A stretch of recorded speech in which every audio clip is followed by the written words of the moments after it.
Good afternoon. My name is Jennifer Turner, and I direct the China Environment Forum at the Woodrow Wilson Center. I've been there for 21 years. And over the course of that 21 years, a lot of my meetings have focused on US-China clean energy and climate relations. And keeping with that theme, I mean, Year of the Ox here came riding in on an electric vehicle because we've seen, announcements in both the US and China that they're going to be investing more, encouraging markets in electric vehicles. And so on today's panel, which is called Race to the Top, Electric Vehicles as the Road to Carbon Neutrality in the US and China, we're going to be exploring with my four fabulous speakers about what are the trends and the bumps in the road in the US and China on electric vehicles and what that might mean for carbon neutrality. So the first one to hop into the speaker's driver's seat today is Ilaria Mazzocco. She's a senior research associate at the think tank at the Paulson Institute, where she focuses on China's energy landscape, industrial policy, and how those interact with environmental policy. Now, she's going to lay out the drivers and the bumps in the road for China's aggressive push to shift completely to electric vehicles. I think it's like 2035, or they're not going to sell those, right? Ilaria will tell you, but it's kind of a cool, ambitious goal. And then Dr. Feng, he's the founder, president, and CEO of the Innovation Center for Energy and Transportation, iCET. And it's a think tank that's based both in Los Angeles and Beijing. How do you get away with that? I don't know. But because he's in LA today, we can have an afternoon meeting. So that's great. This think tank works to promote policy changes for low carbon development and sustainable future. And he's going to take us on a drive down to southern China, where he's going to evaluate some of the economic and climate benefits of the regional plan for electric vehicles in Guangdong and the Greater Bay Area. And this regional plan was part of the 14th Five-Year Plan. So this is just hot off the presses. So after that, we will speed on over to the United States, pardon all the car puns, for Dr. Camron Gorguinpour, who's the Director of Mobility Solutions at ENGIE Impact, a company that works to accelerate the sustainability transformation for corporations, cities, and governments. Camron and Feng also spoke to me on electric vehicles a couple of years ago. And back then, Camron was at the World Resources Institute. And previously, as an appointee in the Obama administration, he created and led the plug-in electric vehicle program at the US Department of Defense. So he's going to highlight the EV trends in the United States and also dive into the expanding vehicle grid integration projects, which is kind of cool. You might not know about it. I hadn't known about it too much earlier. So, and it's an area where the US might be actually leading the world. Our final lap will be with Dr. Shelley Francis, who is the co-founder and managing partner of EV Hybrid Noire. It's an organization that provides business solutions to enhance electrification strategies for utilities, nonprofits, and municipalities. So she's going to be talking about how urban transit authorities, NGOs, and communities are working towards inclusive and equitable solutions for small and large e-mobility in the United States. So there's electric vehicles, but there's also those bikes and smaller things. So I'm gonna zip it right now, and I'm gonna also encourage the audience that you'll see under the streaming screen in front of you that there's how you could tweet us questions at @WilsonCEF or via email to my colleague Rui Lee. All right, thank you very much. And I already got a bunch of questions, but I would love to see more. So Ilaria, could you share your screen? And then you can start talking. Yes, thank you, Jennifer. And it's always a pleasure to come back as a speaker after having been an intern for you for so many years ago. I know, I should have mentioned that as well. No, and wait, where is, here we go. Sorry, here. Well, and good afternoon to everyone. And it's such a pleasure to be here with such a distinguished panel. I'm really looking forward to hearing what everybody else has to say and learn from them, and also to the Q&A. So what I'm going to do here is just sort of lay out and give a bit of an idea of where China stands today in terms of EV, both where the market is, the industry, and especially policy. Give a bit of a sense of how we got here and what the direction is for the future. So, this may be a slide that for people who follow the industry is not particularly interesting, but I like to point it out because, this is why China is so important when we talk about electric vehicles, right? Almost half of electric vehicles are in China right now. So clearly a very important market. And if you look at it, from, of course, Europe has had a spectacular growth over the past year or so. But if you look at individual countries, China remains by far the largest market. And it's not just passenger vehicles, right? It's not just cars.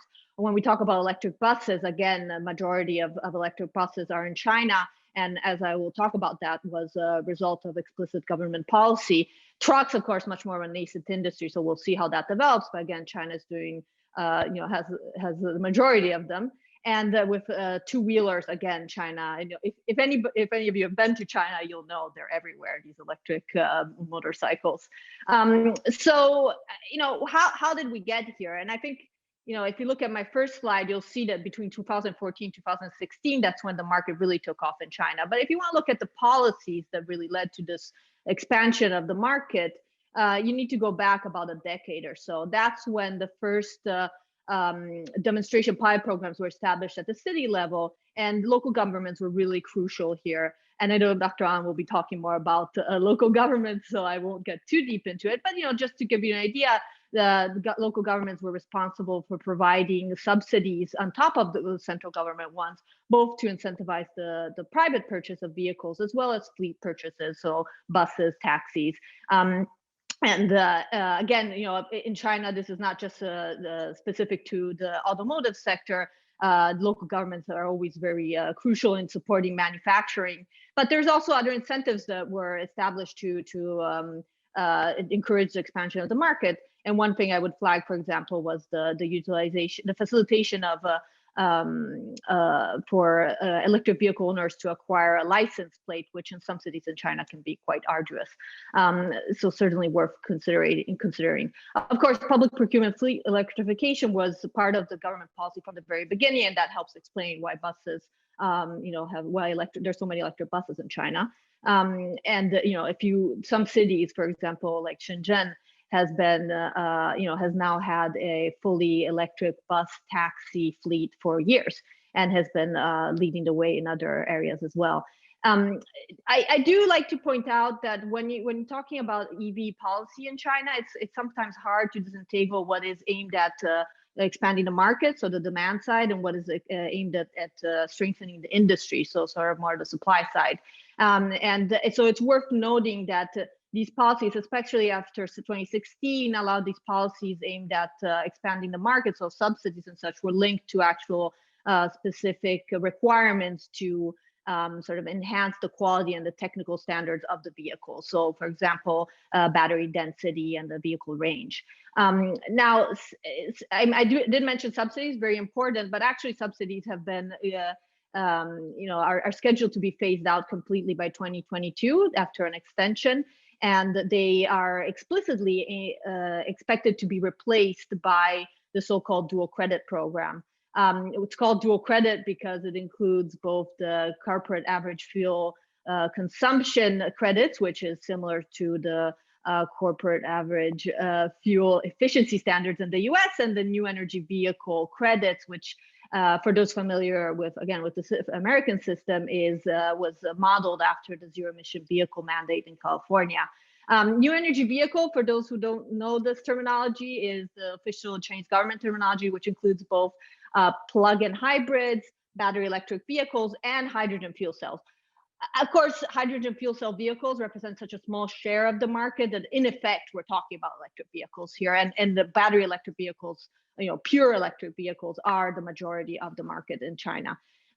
So going back to the NEV credit, it is a very powerful tool because, in effect, it sets a quota for manufacturers to meet in terms of the ratio of electric vehicles they need to produce as a percentage of their entire vehicle production. So in alternative, they can purchase credits, but what effectively this does is credits from, of course, manufacturers who have produced in excess of that quota, right?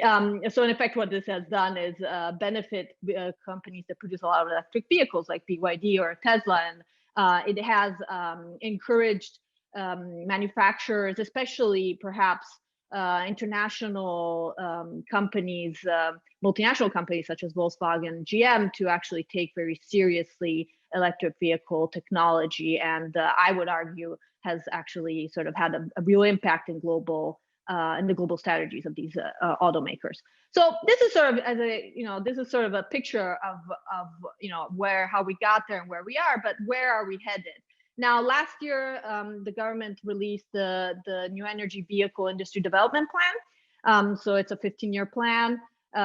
We'll see exactly how that shapes up. The clearest target is for 2025, when new energy vehicle sales are expected to represent about 20% of overall sales. Pure electric vehicle sales are expected to become the majority by 2035, so it's a little more open-ended. Public fleets, so public sector vehicles, entirely electrified. China has a bit of a head start here. Again, as I mentioned, there are technical standards included there to increase the quality and the performance and the innovation of certain manufacturers. Hydrogen fuel cells have consistently been supported by the Chinese government and will continue to be as well. Charging network and battery swapping infrastructure is something, of course, that a lot of governments are doing, because it is quite central to encouraging consumers to actually buy vehicles. I do like to point out that, despite there is a lot of talk about electric vehicles in the market, Elon Musk goes on SNL, but it's still a pretty small share in most countries. So unless you're in Norway, chances are that if you buy a new car, it's not going to be an electric vehicle. Of course, the growth has been spectacular, right? So, but a lot of, there's still quite a few hurdles to be overcome. So, what are the actual tools, right? So we already mentioned a few of those, right? The dual credit policy, quite powerful in pushing manufacturers to put out more vehicles, more models, and produce more electric vehicles. And the policy becomes more stringent every year, and it will keep being reviewed as well. Subsidies were supposed to be phased out. They have been extended through 2022. It is worth noting they are not as generous as they once were. At this point, we're talking about perhaps $2,000 for a car with a 300, 400 kilometer range. But, of course, that plus the sales tax exemption, it can always be a bit of a sweetener for a consumer. Local governments will continue to be quite important. And I know that Dr. An is going to be discussing that. But, important as well in terms of developing the charging infrastructure. And it's worth noting that, this is a very competitive space right now in China. So there's a lot of manufacturers. We'll see how that exactly plays out. It seems unlikely that everybody is going to succeed, but certainly that competition is going to it appears to be welcomed by the government, perhaps because the expectation is that it will lower prices and increase the types of offerings to consumers. So I think that's all I have time for here, but I'm looking forward to the Q&A. Thank you. Thanks so much, Ilaria. Quick speed through there. So Camron, I guess we're going to do the switcheroo that she'll get off the shared slides. I have to, the one thing, it's hardly a question, but Norway, while he's getting his slides up, tell me, why is Norway so big in this, Ilaria? As Camron, you can get your slides up. Well, Norway has had very consistent policies to both subsidize electric vehicles, but also I believe it has very high taxes on internal combustion engine vehicles. So it has made it. Of course, it's a much smaller country, I don't know exactly what the car ownership rate is in Norway, but we're talking about a much smaller fleet. So it's much quicker to the change, but they have had it's government policy effectively. Yeah. Okay, but so taxes on internal combustion engine. All right, and that little question interlude, we now have Camron. We pass the gear shift over to you. Okay, great. Can everyone hear and see me? Yes, and your slides look great. Perfect, thank you. Okay, so again, my name is Camron Gorguinpour. I am a Director of Mobility Solutions at ENGIE Impact. So I'm going to give a little bit of a flavor on EV innovation in the United States. First, let me just take a couple of seconds. I'm contractually obligated to promote my company.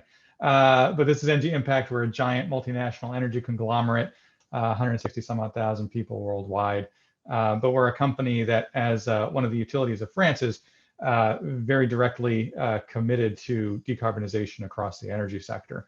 But also interestingly, as you can see, hopefully from this slide, is that we're also deeply invested in advancing zero-emission transportation. And so that's That's my role within ENGIE Impact, which is the part of ENGIE Group that focuses on client-facing services, is to really help public and private sector clients think through how to responsibly make this transition as fast as possible. And so I want to talk a little bit about what I do here, but mostly I want to focus on sort of the broader context. So as you saw from the previous slide deck, the US, while we are, I think, heavily engaged in electrification, we're really truly lagging on EV deployment compared to certainly Europe and China. But what we do have that I think is a bit stronger than other parts of the world is the capacity to truly innovate. And so what you see across the US is really a patchwork. I mean, we're not obviously as downward directed from a central government as China is. And in fact, you know, we every election cycle, we're teetering back and forth between different degrees of commitment to fighting climate change. But even despite that, you can see at the federal, state, and local level, true innovation happening that's permeating globally. So starting with federal investment, I mean, billions of dollars in battery innovation, in vehicle development, testing, standardization. Under the Obama administration, there were loan guarantee programs, which really advanced all manner of electric vehicles, but particularly medium and heavy duty vehicles in that space. We have our tax subsidy, federal tax subsidy, which is a topic of frequent conversation. All of these things have been bundled together, in addition, by the way, to our fuel emission standards, CAFE standards, that provide sort of the base from which automakers must comply with.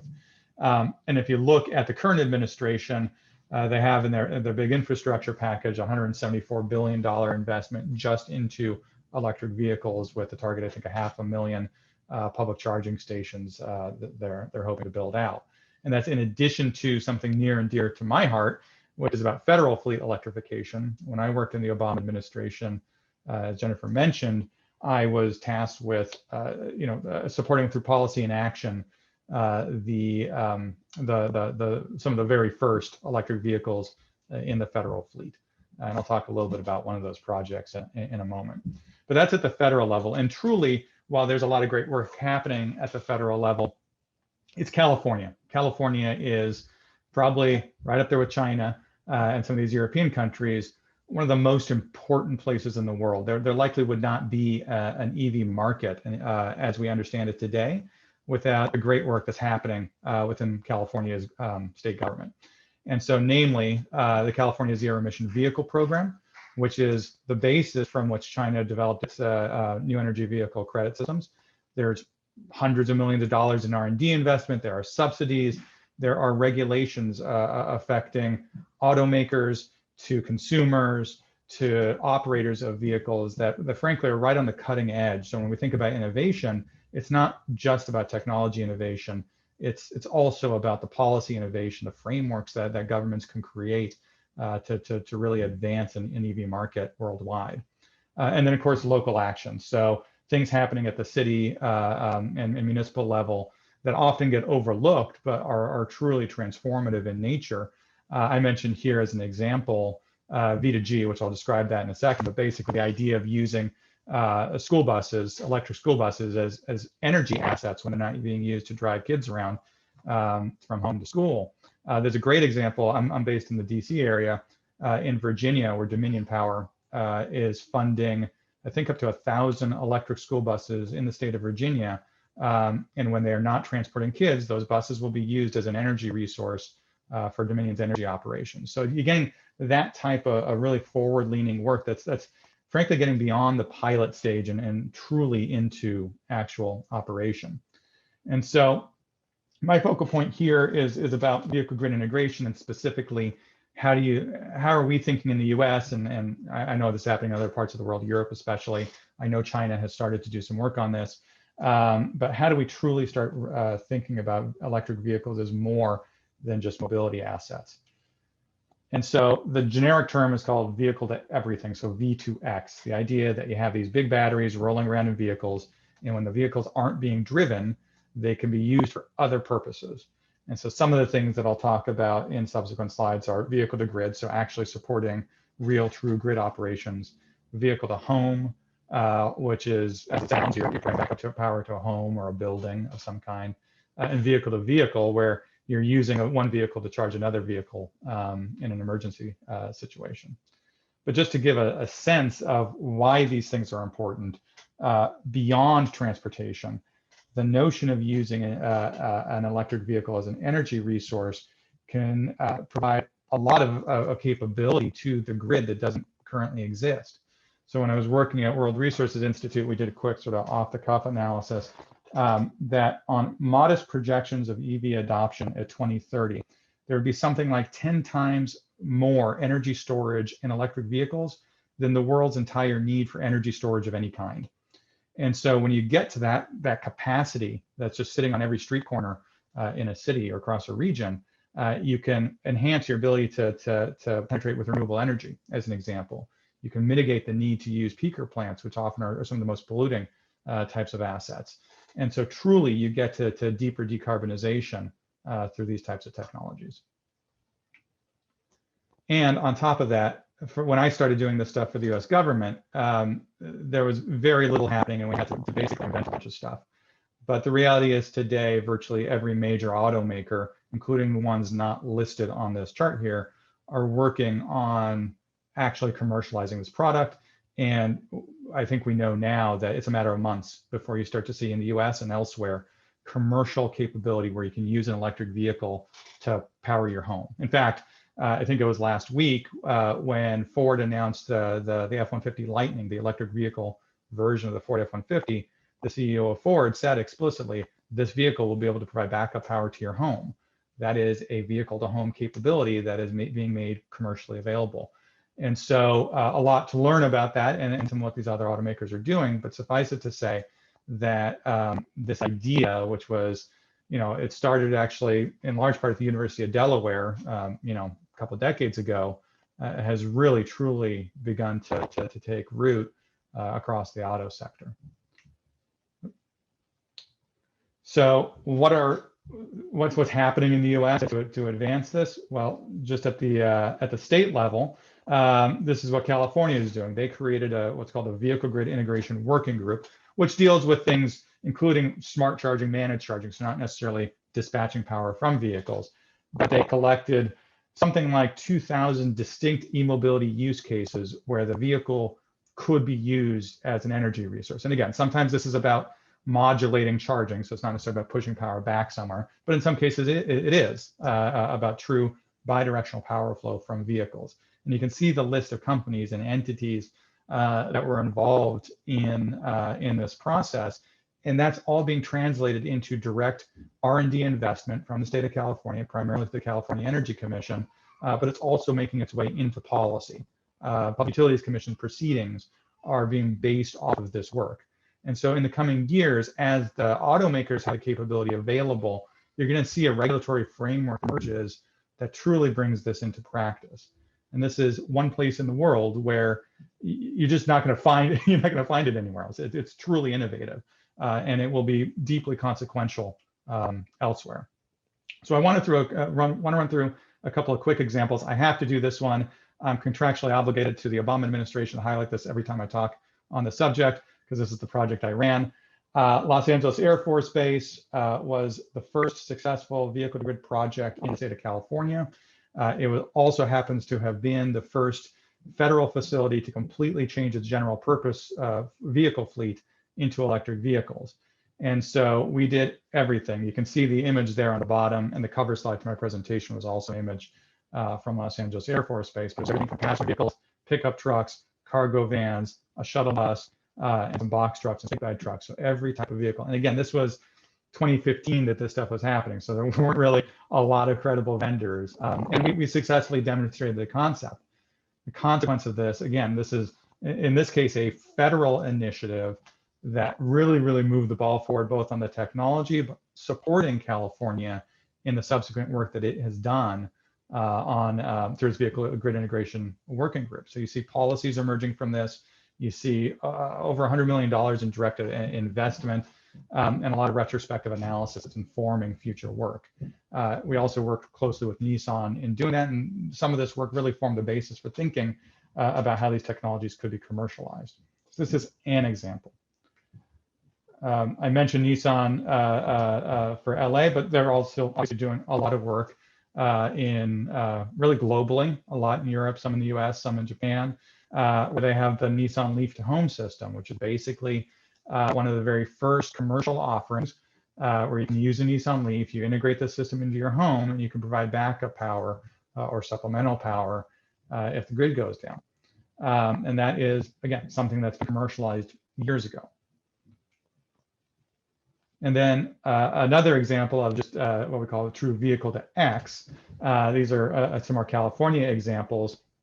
In this case, Pacific Gas and Electric used a plug-in hybrid vehicle to power a shelter during an emergency. And then the city of Napa used their EVs to power some fuel pumping equipment. Ironic, sure, but they did it to enable emergency operations during an earthquake, which resulted in a fire. And so you're seeing these things out in the world that are actually operational today. And so as we look forward as to where the US is positioned, this is one area where we are far and away leading. And again, I know there's a lot of great work, including through my company in Europe, China, but the US historically has been truly on the forefront of this type of capability. So, and that's what I have.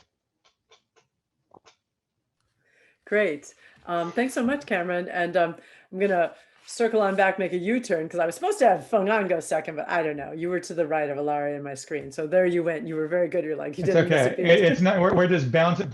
Yeah, we're just bouncing across the Pacific. It's cool. It's good to have US, China, China, US. Yeah. Well, we'll be fair. We have an equal time. Yeah. And yeah, so I love this grid stuff. So I don't know, Feng, maybe you'll also have some stories about what's happening. You can share your screen, you know, because I'll be kind of curious, because while the US is ahead on this, you know, curious if this vehicle grid integration stuff is also part of the Shenzhen plan. All right, here we go. All right, thank you so much. Hello, everyone. It's my great honor to talk about China. So it's good. It's great. You know, Ilaria talks about policy framework of EV space, EV in China. Also, Camron gave the overview of the US situation. You know, I think you know the US really leading competition, innovations in this race, and so even. You know, I think a lot of focus has been on the EV manufacturing, but even for the manufacturing space, I think Tesla still leads the pack. You know, I think thinking to the future, you know, because if we think about the future mobility as a whole, so EV is only part of the future mobility landscape. So you know, the entire future mobility is so much more than just the EV making itself. Even for the manufacturing space, I think Tesla leads the pack in terms of efficiency, profitability, and innovation.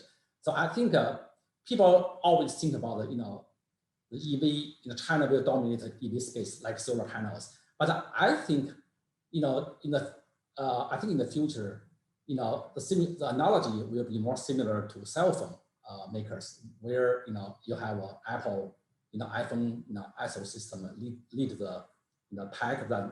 Then there's a bunch of dozens of challengers, around the Android system to make cell phones. So because you think about the iPhone, there are other #1 sellers in the world, like Samsung is #1. In China, it is also not the biggest seller in China, but in terms of valuation and the innovation, I think that they are still clearly #1. I think that down the road, people worry about the US don't have the competitive edge, but I think Tesla can play very similar to what Apple has played in the EV space. So that's my first. I just get that out.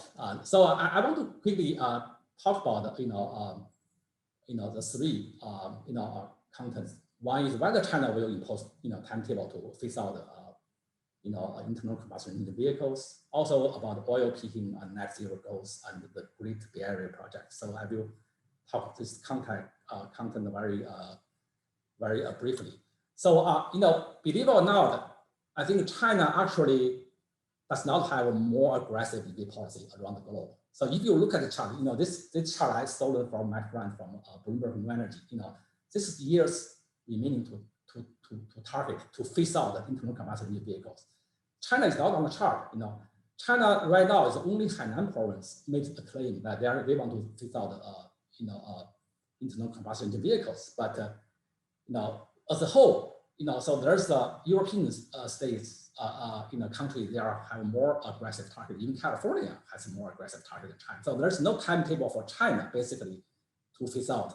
So the China leads the volume of EV market because the share market. China actually has 30% of the all vehicle auto sales worldwide. So that's how big the size matters, right?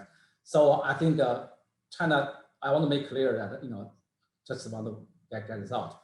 And so will China impose timetable to ban ICE vehicles? So we actually we did some research and we have some projection about what the timetable in China will look like. So basically, the principle, I think, based on there's a multiple announcements, government-sponsored studies and industry policies, which give a lot of different targets. The target has been changing, moving targets. So I do not want to talk about those targets because this target has been, those are not the national, legislation policies. Those are those are targets proposed by academia, and industry policies. But basically, based on all these, announcements, right? So we can project what timetable will look like in China to phase out internal combustion vehicles. So the policy basically is by regions, by phases, and by vehicle types. So if you break the vehicle into 5 broad categories, you have like a passenger vehicle 1, which is taxis, rental vehicles, like fleet vehicles, right? The PV2, which is private cars. Then you have CV1, which is most like city buses and the delivery vehicles, some delivery vehicles. Then you have CV2 and CV3, mostly are medium and heavy duty vehicles. So the phase out timetable will be a little different. So that you break the China. China is a big country. It's like it's the United States, right? So you have here in the US, like California, it's so much different from other states. But in China, same situation. You have East Coast provinces, which are like the Yangtze River Delta and the Pearl River Delta, which are much more prosperous than the inland area. So the phasing out schedule, the implementation schedule will be by region, by vehicle type, and by phases. So it's not a one size fits all. It's not just the the whole region. But people talk about China, seems like China is just the one region. China is so big. It's not like France or Greece. This is just very different regions. So before I get into that, I want to reinforce. So this is truly highlight of China EV development. I think this is really blew away people. I think I really talk about 98% of the buses sold are in China. So this is really something. It's really something like US need to spend a lot of time to catch up. 98%. Shenzhen become the first city to electrify the entire bus fleet in 4 years ago. And if you look at all the Guangdong Province, all the tier 1 cities, they are on schedule to electrify all buses. So we are talking about 90%, buses sold in East Coast of China are electric buses. And in Europe and the US, we're talking about 1,000 buses, but in China, we're talking about 500,000, 500,000 buses. So this is a big difference. I think that I hope the Biden administration can really help to catch up. So here is I want to show this chart how China will electrify its vehicle fleet, on-road vehicles. So it's going to be from max cities in the East Coast to regions, then from east to west. right? So the darker region are first to get electrified, then the whole country will be electrified by 2050. So that's the landmark, right? So basically, our projection, a lot of people actually have similar analysis shows that the on-road vehicle oil consumption will peak in 3 years. So basically by 2023 to 2024, you will see the oil consumption peak from on-road transportation because of the electrification, also the fuel economy standards. So this chart shows that by 2050, you see the whole country will be electrified, which include a fuel cell vehicle plug-in as well. So that shows that, but even with that schedule, even the whole country get electrified, include heavy-duty trucks.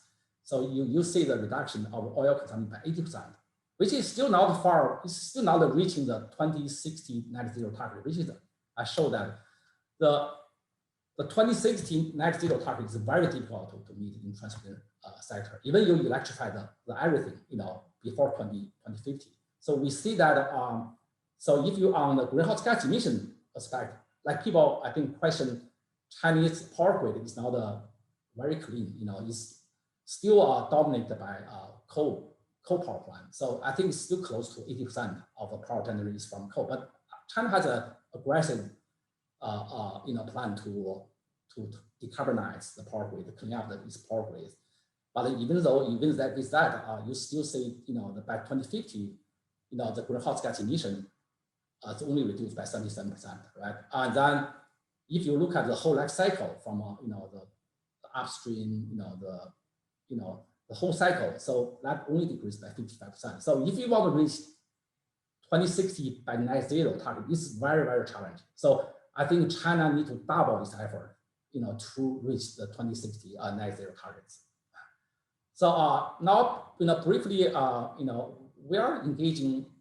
We published the analysis a year ago, and basically, the response from Chinese government is that so it is encouraging regional, the province to pilot, the roadmap for the electrification.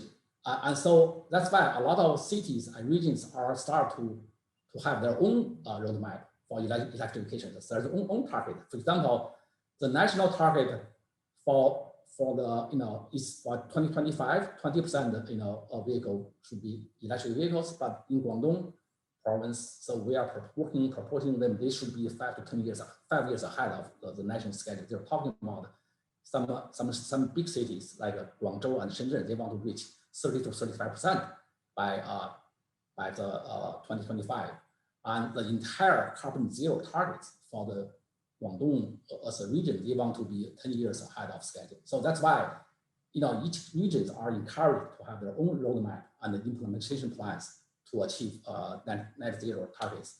So we actually, this project is supported by the British government, and of course it's running into problem because the deteriorated in the UK-China relationship. So we actually, it's on hold, as we speak, whether this project will continue. But anyway, so the Greater Bay Area, which is the most prosperous region in China, and is the most liberal economy, has the most liberal economy. So we focus on that region, so to work to generate more advanced, aggressive schedules to electrify that transportation systems. And so we focus on 5 areas. We have our team include 2 consultancies from UK side. So they led the smart urban design, also hydrogen fuel cell in roadmaps. Then our partner in China to most focus on electrified cars, trucks, and charging stations. And so basically, this is an ongoing project.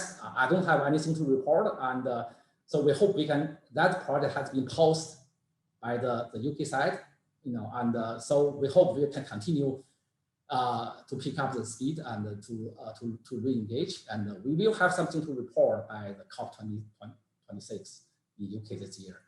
So I think I just gave a quick overview of our work and my net zero goals. I'm waiting for Q&A sessions. Thank you. Thanks so much, Feng. So as you take down your slides and Shelley puts hers up, just one short question on that last thing. Shelley, you can get your slides up.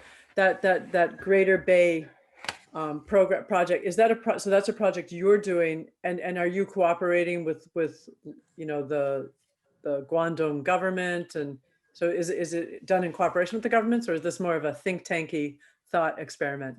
Yeah, we have partners from all the yes, we work with all the government think tank, and local universities, and yeah, so it's collaboration with the government organizations. And I think it's really interesting. I like that you pointed out that the Chinese government has kind of a regional strategy, so you're focusing on that region. So good, thank you. Yeah. So between you and Ilaria, you've painted a fairly good picture about what's going on in China. And so Camron started it, and then in the final lap, we've got Shelley. Tell us your story. Sure. Thank you so much for the introduction, and it's great to be here with everybody today. So as you all know, Shelley Francis, one of the co-founders and principals with ENGIE Noire, and I will also talk about a little bit about our work in ENGIE Hybrid Noire. Okay, so the work of ENGIE Noire, we're really focused on two areas of work: e-mobility best practice and e-mobility diversity, equity, and inclusion. And so for us, when we talk about e-mobility, equity, best practices, we're really envisioning a world where all communities have access to this technology. So particularly communities that are disproportionately impacted by overexposure to air pollution, but we also want people to have the economic and workforce development opportunities to engage in this new green economy. So again, our mission is really to engage different communities and accelerate EV awareness and adoption among these different communities. So to talk briefly about ENGIE Hybrid Noire, ENGIE Hybrid Noire is the nation's largest network of diverse EV drivers and enthusiasts. We have member chapters representing across the United States. We also have chapters in the UK, other places in Europe, Canada, the Caribbean, as well as in Africa. And so in the US, our chapters are made up of about a little over 3,000 members, and the primary Black and Latinx EV owners. And so the work that we do in this space is really to accelerate equitable, multimodal e-mobility solutions to all communities, particularly diverse communities. And we do this work via advocacy, beneficial public policy, data collection and research, as well as workforce economic development opportunities and public health. So for us, diversity and equity in e-mobility really means that we're developing a transportation system that has high quality mobility options, it's reducing air pollution, and it's also enhancing the economic opportunities and viabilities of all community members. And so we know from our history that due to many systemic and institutional issues and challenges, that many underserved communities of color have had limited access to some of these opportunities, as well as some of these conversations. And so for us, when we talk about diversity, equity, and inclusion, it doesn't just mean racial and ethnic diversity. It means talking about rural communities, the retiree community, the LGBTQI communities, as well as some of these other communities that you see noted here. So mobility really means more than just getting from point A to B. For us, it's part of this framework that we utilize, the social determinants of health. And so there's all these different factors that are intertwined with access and mobility.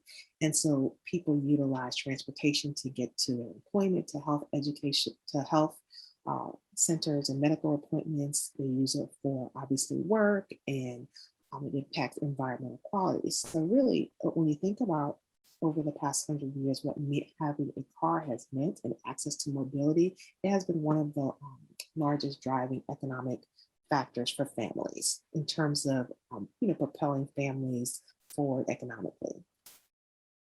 So here are some of the challenges that many communities, particularly frontline communities, have had in terms of dealing with transportation issues. So when you talk about mobility, it's really difficult to not also address discrimination in mobility. And so here you can see the transportation network, mainly highways in this instance, has been a detrimental impact to many communities. And so transportation networks and highways were put through some of the communities that were deemed to be, have less political will, have like easier access. And so these communities have been detrimentally impacted even till today because these highways have been placed in their spaces. And that means that they're now overexposed to transportation emissions, pollutants, as well as a whole host of other issues. And so what we do know is that this is the crisis that not enough people are talking about. So overexposure to transportation emissions has numerous public health impacts. So it's not just about moving individuals or communities over to electric buses, but we have to think about the broader picture. And so here you can see some of the short-term and long-term effects of overexposure to transportation emissions. And so we've been really, our organizations have really been doing a lot of research and leading thought leadership around the impact of not just transportation emissions and public health, but how that is also intersecting with COVID-19 and the mortality and the morbidity rates. Because what we have seen is that frontline communities, rural communities have, communities of color were really significantly impacted by COVID. Some other information that we wanted to share is that in order to really get to the place and space where all communities are utilizing electric vehicles, we have to move beyond early adopters. And so that means we need to widen the tent. And we know that there's a huge gap in EV adoption among diverse communities. And so transportation as a whole has often failed BIPOC communities in an instance, but as the opportunity to engage with e-mobility rises, we really want to make sure that we don't follow the same mistakes of our past and that we are more inclusive in terms of getting the word out about electric vehicles, crafting policies, programs, incentives, and education and outreach so that all communities can participate in this new transportation paradigm. But I think we saw this already, so I won't spend too much time as my colleagues have already touched on the rise of e-mobility.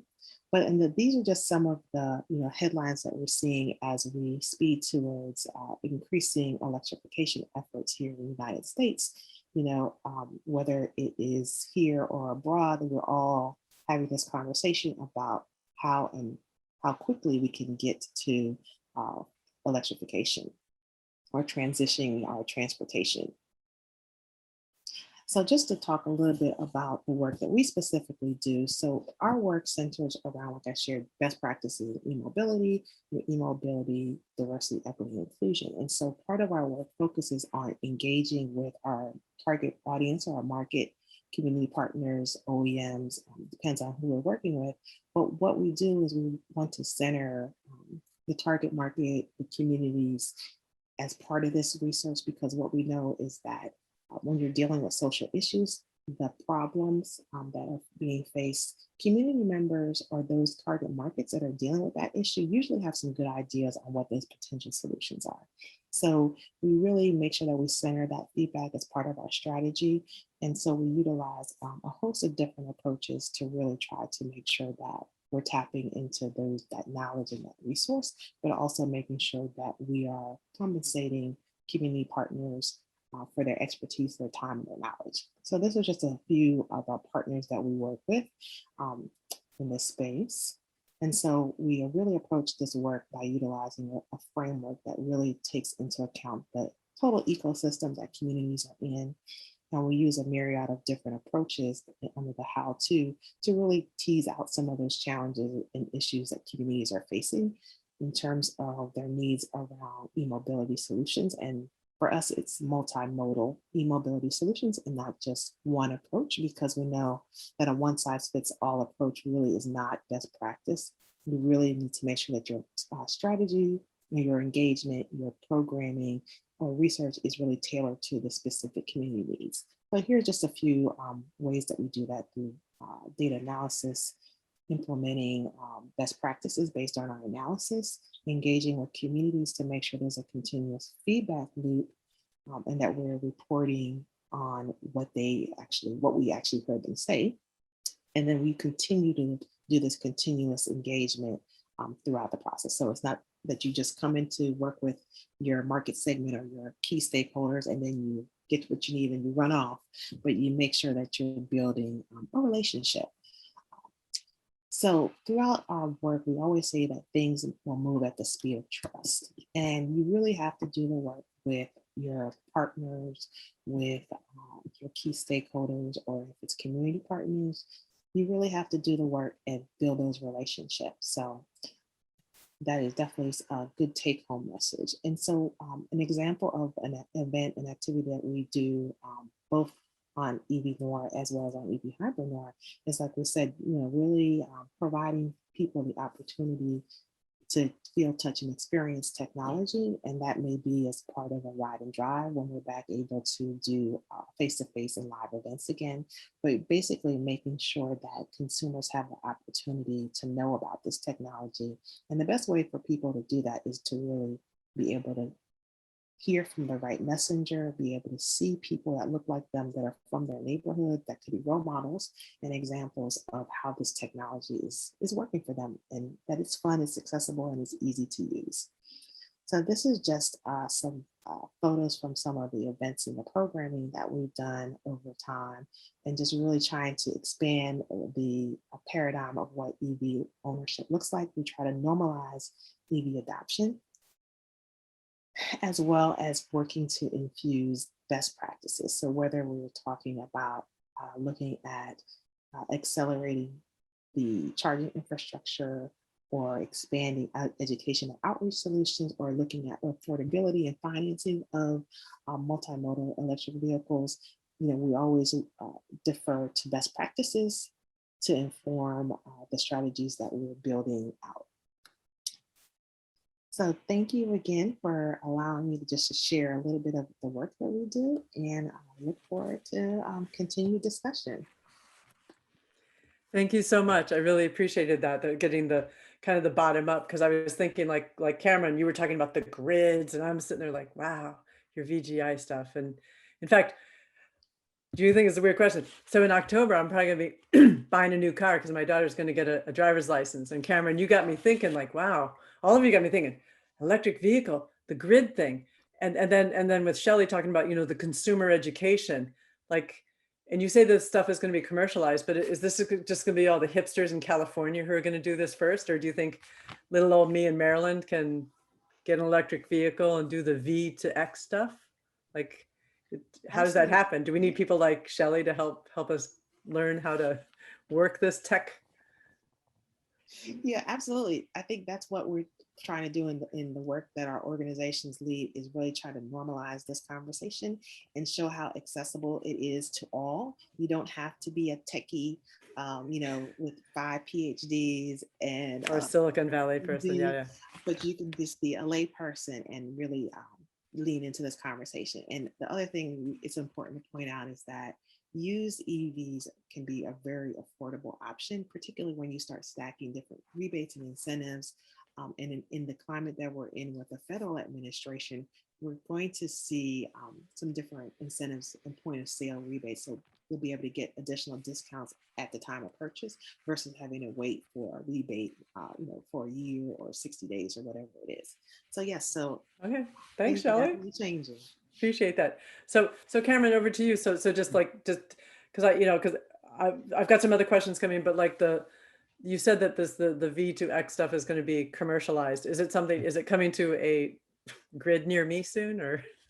Well, I mean, for some applications, for sure. I mean, and again, I would say probably end of year, early next year, you'll start to see commercial offerings for new EVs.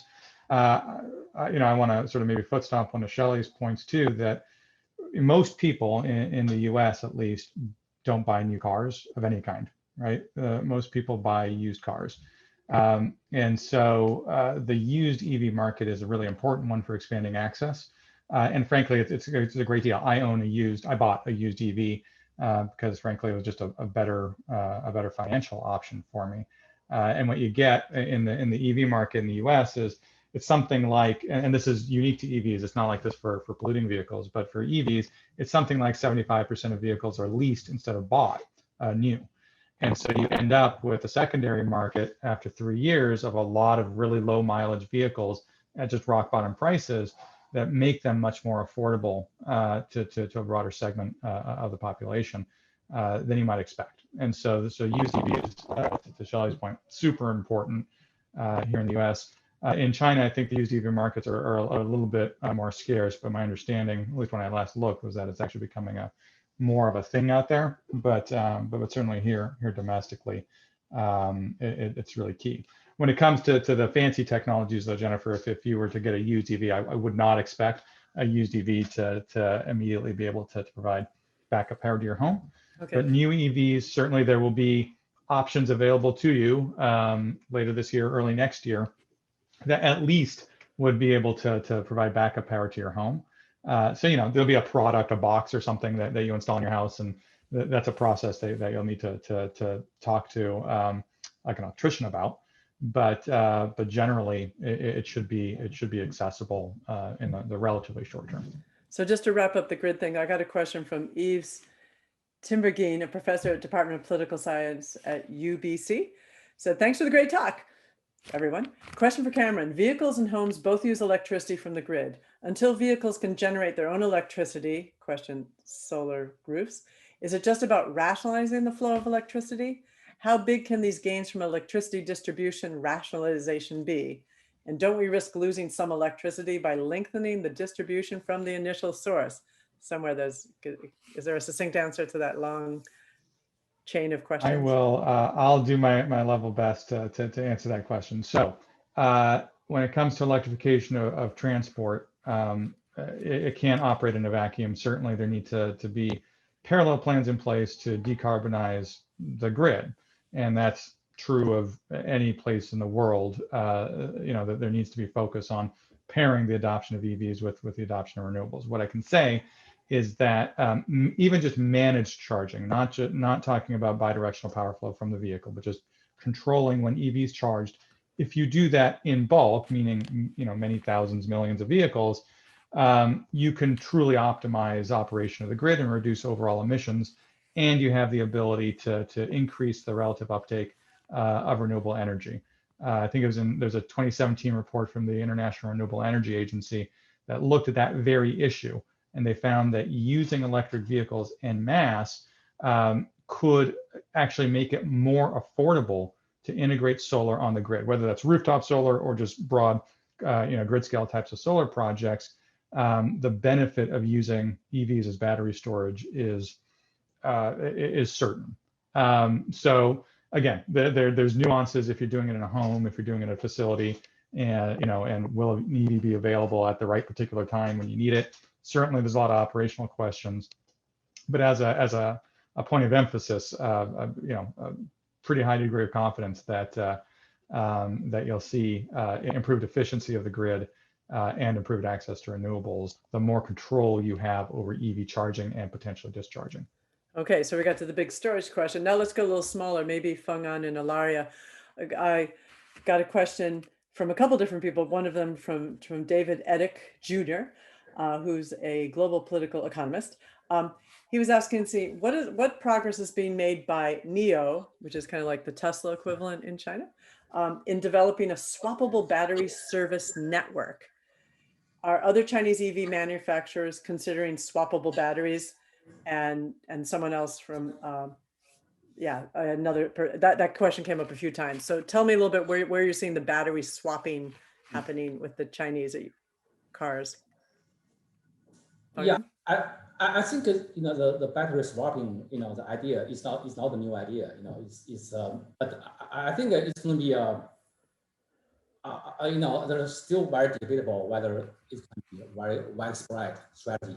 Tesla has tested the swapping strategy in China and give up. So I think it's got a lot of challenge. But I think NIO has offered that as one option.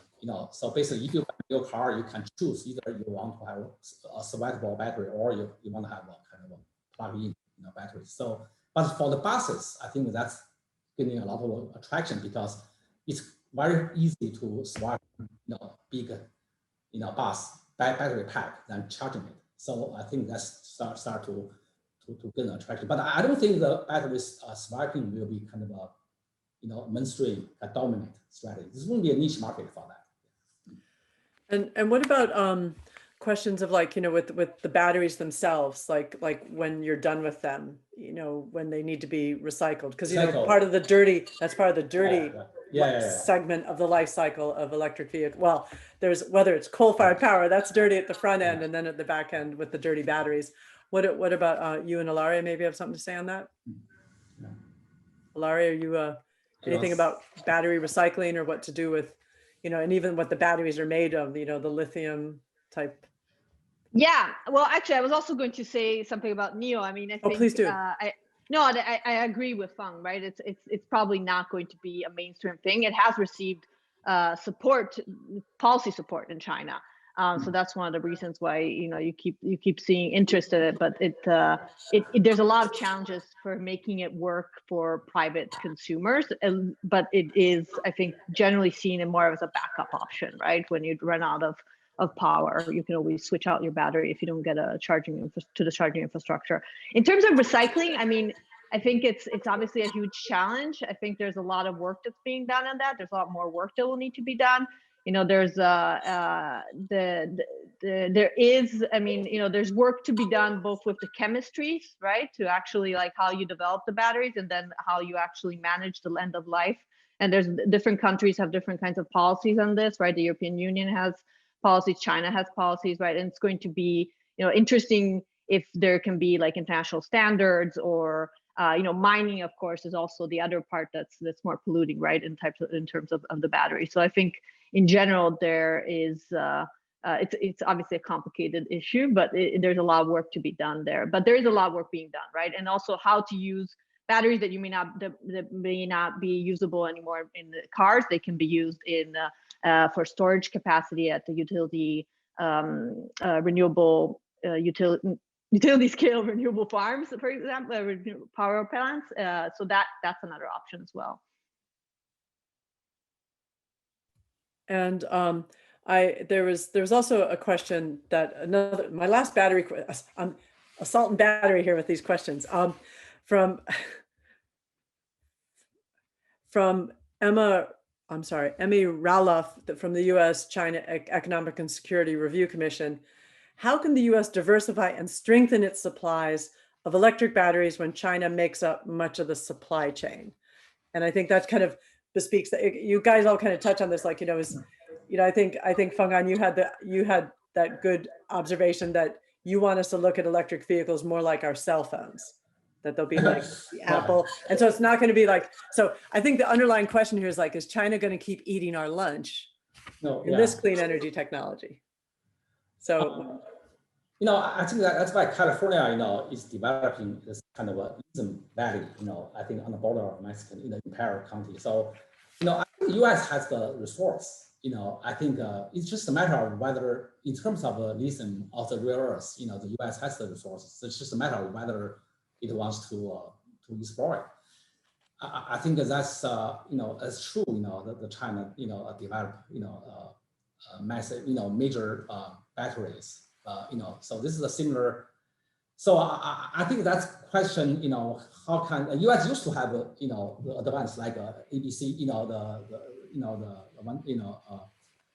leading the battery technology, but they kind of sealed that leaders to China. So now you have China, South Korea, and South Korea and Japan are leading battery suppliers. So I think that's question need to be answered by the the U.S. government, whether they want to kind of develop their own supply chains here in the U.S. I guess so, because U.S. has the resources, has the technology, just a matter of whether they want to to do that here. Yeah. Well, and then Camron, were you going to jump in there? Yeah, I mean, so this is the consequence of having, sort of the pendulum swinging federal policy on, do we want electric vehicles? Do we not want electric vehicles? Do we want to fight climate change? Do we not want, so it's the consequence of a scattered U.S. Energy policy. But certainly, some of it is within our control. Like, China is very heavily invested in the mining of minerals globally that are important for battery manufacture. Some of it has to do with location. There are certain rare earth metals that are common in EVs that frankly are primarily mineable in China. So there's not much we can really do that about other than innovate our way out of that problem.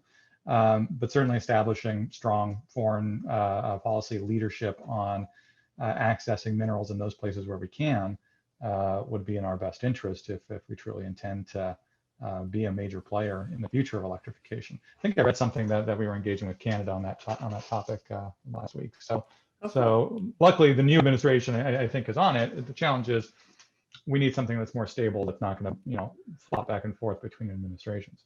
Yeah, well, one question for all of you can kind of, I don't know, say what you'd like, because you mentioned at the beginning, someone said that $17.4 billion was something that Biden said he wants to put out there for EVs. What do you guys think he should prioritize? Because here today I've heard, well, we've got the battery stuff, we've got the actual cars. Do we want to encourage the supply? There's the grid. Where do you guys see, where should some of this money go? Ilaria. Do you want to should we follow the China model? Should we follow the China model? I mean, China was well, I would say this about the batteries as well, right? I mean, there's a reason why there's so much battery manufacturing as well in China, and why China is so important in the supply chain. And one is that it has the market, right? Most lithium-ion batteries go into EVs, and China has the biggest EV market and has had it for a while. And in addition to that, China has consistently supported manufacturing in general, right? Which something the U.S. has not invested a lot in. So I think there's some systemic issues there. So I think that connects to your question, where the investment needs to go. I think there needs to be sort of a holistic understanding of how the industry works. And of course, I think there needs to be sort of also some prioritization. Do we want the market? Do we want the industry? Because I hear a lot of different things, right? I hear we need to lead in batteries, but I don't necessarily always hear we need to lead in the number of electric vehicles sold, but it's all very much connected. Or at least in China, if you want to study China, it was very much connected in the policies that China implemented. So it all came hand in hand, right? They created the market to support the industry, and they, and then the domestic market is supposed to support this industry, which they hope will become an international industry, right? We'll have to see. As Feng said, we don't, Tesla is still by far probably the most technologically advanced or most popular vehicle for sure, right? But we'll see how Chinese vehicles do, right? NIO is now is going to Europe. So I think, I don't think I'm answering your question, but I think the answer is there's a lot of different things that need to be done, right, to make this actually work. And it's not going to necessarily be entirely easy. Yeah, but if you're going to tell the Biden administration so you're saying the Biden administration, they need to think holistically, that you can't, what is it, put the car before the cart? I don't know, whatever. So Camron, what do you think? What should this $17.4 billion, what would you think should be prioritized to let us, I don't know, we're not interested in winning the race, because I think Feng said the racetrack is big enough for us to both be on it. But Camron? I mean, infrastructure and public transport, probably. I'd like to hear Shelley's thoughts on this as well. But I mean, generally, if you want to expand access to a broader swath of Americans, you need to not just have charging stations, but have them in places where people of diverse communities can access. And right now, there's pretty much none. I tell the story. I live, like I said, near DC, and in DC, this might have changed in the past couple of months, but for a long time, there was exactly one truly public charging station, and it broke. And so it was, everything else is sort of in like these $20 an hour parking lots and things like that. There's just no way that a normal person that doesn't have like a single family home and a garage can truly access. So being able to actually charge cars and other types of vehicles, I think, is important. And plus, on top of that, public transit is critical generally, aside from electrification. So if we can use dollars to improve not just the types of vehicles that we're operating on our public transit systems, but the overall quality of service, I think that might have other effects besides simply changing one powertrain for another. Cameron, later on, email me later and tell me where that station is. The broken one is. I'm going to take a picture. It's 14th and U. 14th and U. All right, I'm going to go take a picture of that broken station. So it Shelley, was sad. It was kind of like bent over after a while. Anyway. well, Shelley, so what do you think? You know, if you could help spend the $17.4 billion, what would you think we should do to Yes, hit the gas? Never had trouble spending money, but being reasonable doing it. So I would say we should focus on 6 different areas. When you look at markets that have higher rates of EV adoption, you've had to incentivize the behavior change. And so having incentives and rebates that we can utilize at point of sale, as well as scaling, using means tests to make sure that, we're not just providing rebates and incentives to people who really ordinarily might not need a rebate or incentive to make that transition. So looking at how those rebates and incentives are tested, as well as you got to do education and outreach to even get people beyond us and folks like us on the screen who are well-versed in this conversation to be excited and understand like how the transition to clean transportation or to an electric or multimodal electric vehicle can benefit them both financially, environmentally, as well as from public health standpoints. The third piece is prioritizing communities that have been overexposed to transportation emissions. And now we know like certain racial ethnic groups are exposed to different types of transportation emissions. So whether it's industrial or transportation, industrial, medium, heavy, or light duty vehicles, we now have some data points that further kind of explain that out. And we need to continue to utilize research dollars to be able to get better understanding of some of these issues. 4 would be, as Camron stated, infrastructure build out, because now that people are going to be getting vehicles because they have these great rebates and they're either purchasing used or new EVs, they got to have some place to charge outside of their homes. 80 to 90% of our charging is done at home, but for those percentages that don't have access to at-home charging, we need to make sure that we build out a robust public infrastructure, particularly in communities where there are charging deserts. And then the last 2 are around workforce and economic development and public health. And so obviously this workforce development opportunity and making sure that we're tooling people and retraining people to take advantage of these green jobs that are going to be coming down. And then obviously emphasizing that the benefits of this transition really is central to addressing the public health disparities that we see around environmental health issues.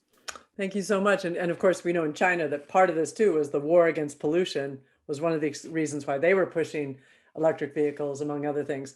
Feng, and I should tell them my handwriting is bad. It's 174 billion, not 17. So you have even more money to spend, Shelley.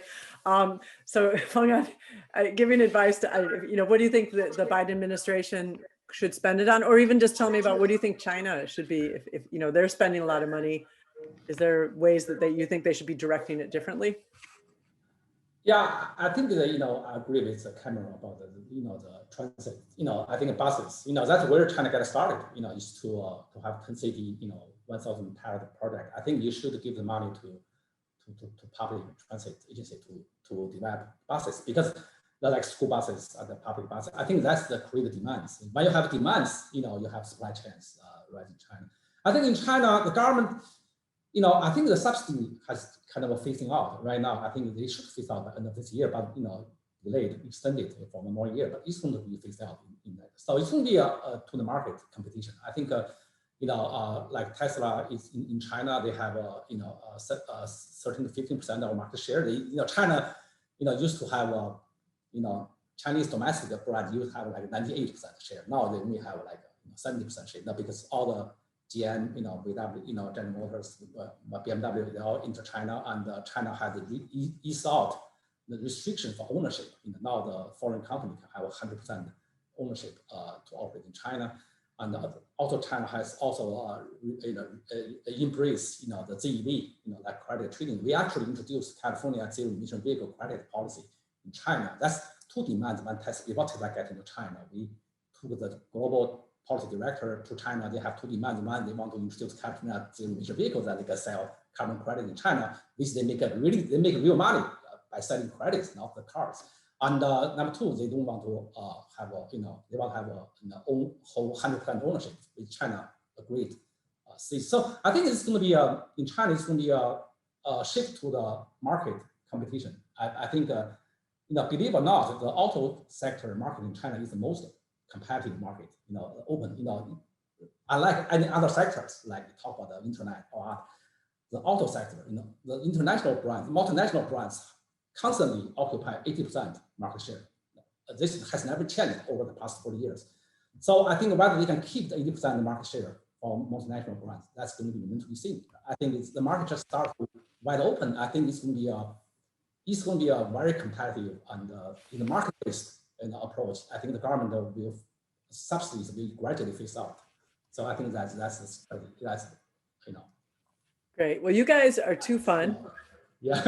I learned a lot. And again, also just thinking, linking you all together. I mean, the issue, like you said, of buses, which is also public access, less pollution. This has been a great conversation. I want to thank all of you for speaking. And we didn't get to all the questions, so I'll be emailing the speakers to give me some of the answers. We had questions about Hainan, about whether or not the Air Force fleet electrification thing is still happening, Camron. We'll get back to these people later, but I want to thank all of you, the audience as well, for submitting so many questions today, and also my colleagues in the Science, Technology, and Innovation Program and Environmental Change and Security Program that co-sponsored and lured more of you into our conversation today. The China Environment Forum will be having some more US-China energy meetings. We're going to do stuff on the emission trading, Green Belt and Road. We got it all coming for you later. But thank you very much, everyone, and have a really great afternoon. Thank you. Bye. Thank you. Bye. Bye. Bye.